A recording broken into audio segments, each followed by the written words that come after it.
You have some fans. I love it. I love it. Honor. Thank you. So let's start with sort of the elephant in the room, a question that everyone needs an answer to, and I think it might be a little bit controversial. How much can you bench press? Well, I spent a lot of my life in Army Special Forces, and so better yet, I'd like to say let's do a little jiu-jitsu competition. I think that's how we should be debating here. So you were listening to the previous interview. Brian was asking Dave Reichert what it's going to be like when he faces Attorney General Bob Ferguson for this position. Something tells me you think you're going to be in that position to face Bob Ferguson. Why? Well, I'll say that I think the conservatives and the patriots of the state, the grassroots voter in the state, they're the ones who are saying that Semi Bird will be past the primary and in the general election and facing Bob Ferguson.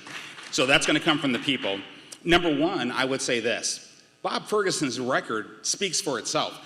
People will think that I'm calling Bob names because his record on lawlessness is so bad. No, it'll be easy because as all the others who come before me, Sheriff Fortney, Chief Best, they pointed it out. This is not political. Everybody sees the homelessness, the lawlessness, the breakdown of our public education system. Bob Ferguson owns all of that and has done nothing about it. Nothing. We know that there are a ton of huge issues that everyone cares deeply about. What is that one issue that you want to define your campaign? I would say common sense. Common sense and the Constitution, right? Those two things. If we do not get back to our roots as Americans and to understand that regardless of your race, creed, color, or religion, we are bound by our heritage. We are Americans. That's what we need to remember. So obviously, in order to even advance to the general, you're going to have to convince some more moderates and independents in the state to go with a Republican. You've been spending a lot of time in Seattle, where I don't think you're supposed to go. That's right. What's the reception been like? No, it's been amazing. And so, folks, this is the difference. It's strategy, planning, and precision and execution. That's the difference. I'm not a career politician. I'm a career American, right? I've served my nation my entire life, and that means something. And what I've learned, the knowledge, skills, and abilities that I brought together, that's how we're running our campaign. So naturally, going to the West Side, going to the Seattle, and by the way, I was raised in Seattle. So I call this coming home. I was raised in Seattle, Washington. So I started in the Central District, right there at the heart of Seattle. Those black and brown communities that feel that they were forgotten. It doesn't matter to me what the color of your skin is or what your religion is or what your political ideology is. But those people I'm meeting with, they're telling me this. We want safe streets. We want better schools. We want less taxes. We do not want our small businesses robbed because guess what? We want the same things. And we've been getting played by both sides. I don't care whether you call yourself a Democrat or a Republican. Establishment is establishment. It's time for we the people to rise up, and that's what I'm representing. We the people. We the people. Okay, so what does that mean when we're talking about the establishment? Yes. Because obviously there are establishment candidates I think we do all like. Oh, yeah. So what does that mean? Thank you for asking, Jason.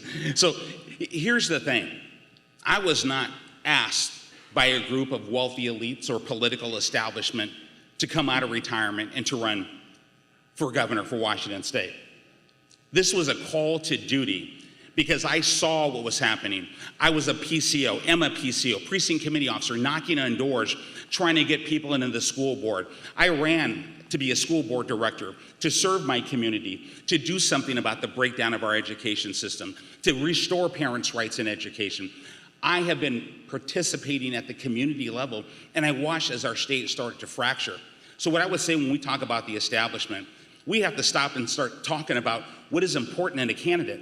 How about a resume to do the job? How about someone who has served their nation for a change?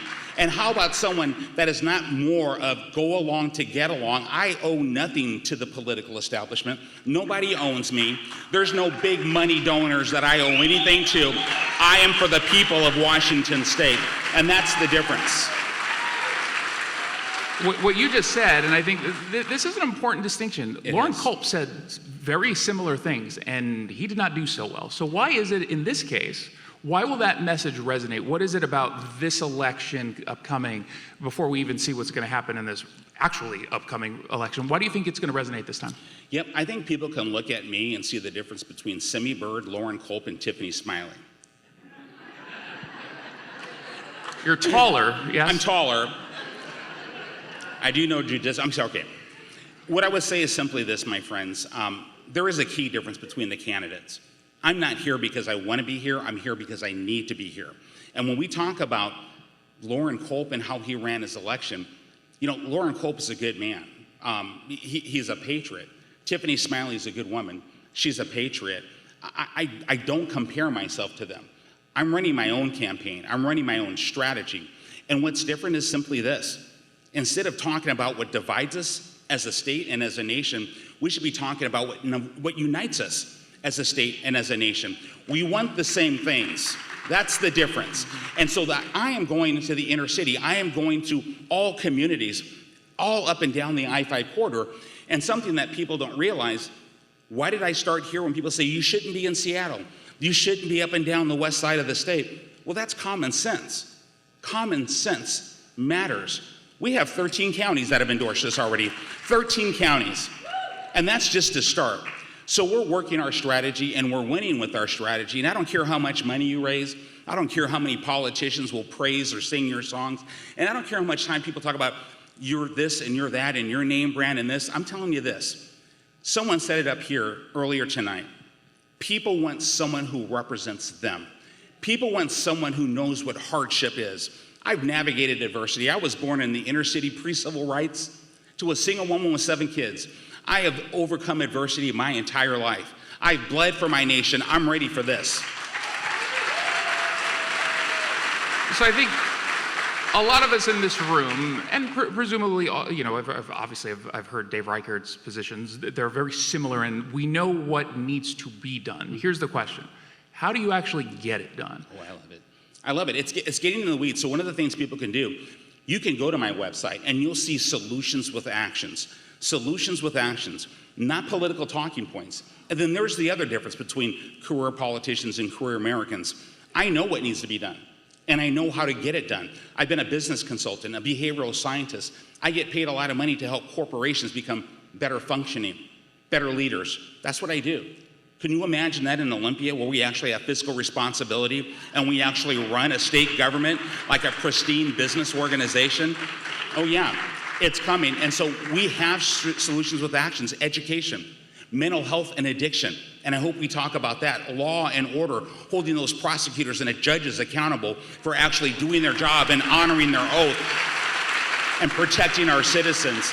We've got solutions with actions. I'm just ready for the questions. Well, how, as governor, would you address prosecutors who are not prosecuting or judges who don't seem very judgmental? Absolutely. Why are we not holding them? Why have we not found a legal precedent and or a legal mechanism to go after those judges who are literally catch and release in their own recognizance? Yep. Those criminals go out and kill another person. I call that complicit in murder, right?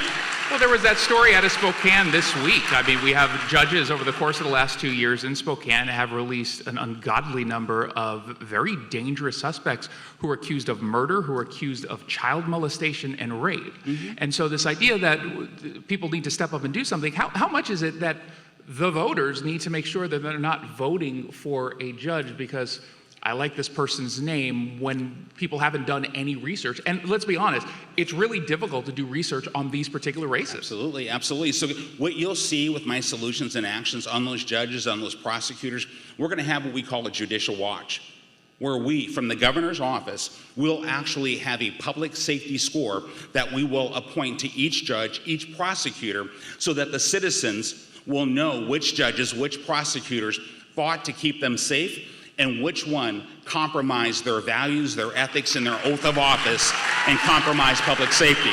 That's what we'll do. How do you handle cases where, in fairness to some judges, it's not necessarily their fault because the laws have been changed by Democrats when they say they're going to institutionalize and they talk about systemic isms and whatnot? Yeah. That's precisely what they're doing, but they're doing it on their side. Absolutely, and that's why you want a governor who actually has the intestinal fortitude and personal courage to challenge bad laws in Washington state. And I heard a city councilman or a county councilman up here earlier, and he started to say, I will sue the state. Why the heck not sue the state when the state are getting people killed? When the state are taking away your constitutional rights, why not hold them accountable?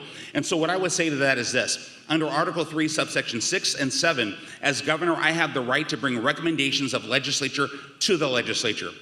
How about a governor who actually does his or her job? I plan on doing my job. I will be an active governor, and I will bring legislation. Day one, what do you propose? I'm going to do a third-party audit of all state programs and all state offices. Day one.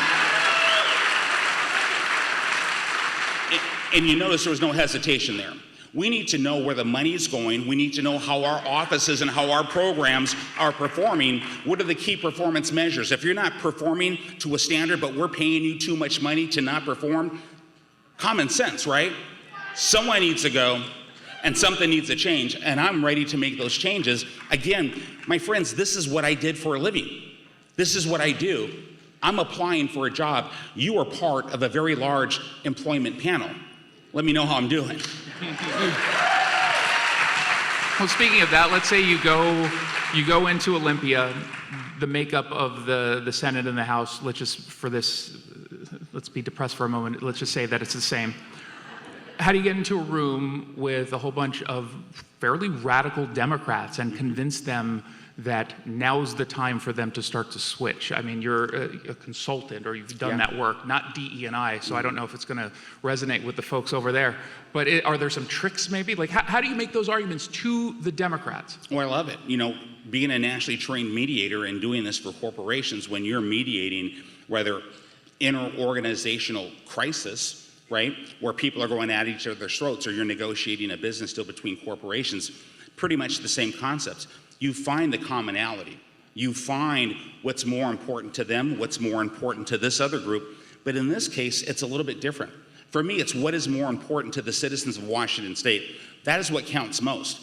And that's what I'm going to explain to these representatives and these senators. If you are here in representation of your constituents, then let's go public. Let's be transparent with all that we do in Olympia. Right? Senate Bill 5595, right? That law, if you went out and asked your neighbors and asked anybody, and many of you in here, you didn't know what it was until it was too late. With my administration, as soon as I see that kind of knuckleheadedness started happening, and by the way, that's a new phrase I put out there. Once I see this happening within our legislature, what am I going to do? I'm going to go public very quick so everybody in the entire state of Washington knows what their elected officials are up to, and they'll be making calls. And by the way, it will never clear my desk. I would never vote that in. You want a governor, again, with the character, with the values, with the knowledge to do the job, and not someone who will go along to get along. We don't need more of the same. Are you ready for change? That's the question for all of you. So let us actually address the real elephant in the room. There's concern that we have two very capable, very likable, very intelligent Republicans who are running for governor, and if you split the vote amongst Republicans, we're not going to see any Republican go through. So what is the game plan as far as coalescing, getting people in here? They cheered for you loudly, they cheered for Dave Reichert loudly, and that has to be a concern for both candidates. Here's what I want everybody to understand. When we start talking about winning at any cost, right, it's all about the win. Does the ends justify the means? Who are we? What do we stand for? That's what I want everybody to consider. It's not just about winning. You win in different ways. But what I stand for our American values, I stand for the Constitution, and it's up to you to decide who will best represent that. And so when I hear people talk about name brand recognition with a number scale, and how much money you have in a bank with a number scale, we should be talking about the content of a person's character. We should be talking about their resume. We should be talking about their service. That's what we should be talking about. And when we talk about splitting the vote, I came out in November of last year, just to make that very clear. I've been running for governor and campaigning all across the state, all up and down the I-5 corridor, the peninsula, the islands, and all throughout eastern Washington. So I was already out there running. We should be asking ourselves why we are in this situation. Who put us in this situation? When you already had a candidate, why are we not talking about that? Right? And here's my last point on this. Do not let anyone silence we the people.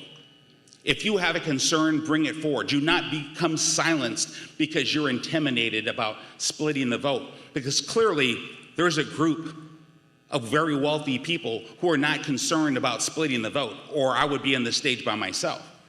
Well, with you too, Jason, in your amazing book. Well, I know. He knows how to. We're going to have a chapter 10 on that one. I just want you to consider the reality of where we're at, right? Again, it's up to you, and it's going to be up to the people. And I want everything to go back to the people, and I want them to understand the value of the Constitution, and that, as Jim said, power is inherent in the people. It belongs to everyday people, whether you dig ditches, you wait tables, or you teach in a school. Our candidates should never be selected by the political establishment or the wealthy elite. They should be selected by the people of the state. I know you knocked the money and the name recognition. I feel like you still want both. So let's make sure, if you're a supporter of Semi Bird, you're actually donating to the cause and doing what you can. Semi Bird, thank you so much. Thank you, everybody. God bless you. Thank you.